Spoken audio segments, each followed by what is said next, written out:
21 years na po akong teacher. Bata pa lang ako, pinangarap ko talagang maging guro. Dahil sakitin po ang aking 2 anak at single parent ako, nangailangan akong umutang sa 5-6. Naisangla ko rin ang ATM card ko, kaya halos wala nang natitira sa sweldo ko. Para makadagdag sa income ko, nagtitinda ako ng banana Q sa mga students.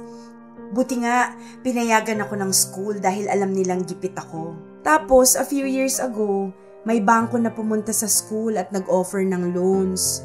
Through the loan, na-redeem ko yung ATM card ko at nakapagsimula ako ng maliit na negosyo.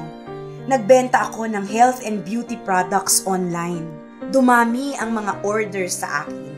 Dahil lumalaki na ang kita ko sa online selling, naikuha ko na ng educational plans ang 2 kong anak at unti-unti kong napagawa ang aming bahay. Naglakas loob ulit akong mag-loan sa bangko para magtayo ng internet cafe na piso-piso ang hulog. Ngayon, every weekend, nagha-harvest kami ng mga anak ko ng mamisong kita sa PisoNet business ko. Gumanda ng gumanda ang buhay naming mag-anak. Nakapagtapos na rin ako ng masteral ko para mas gumanda ang posisyon ko sa pagtuturo. Ngayon, abot kamay ko na ang aking mga pangarap.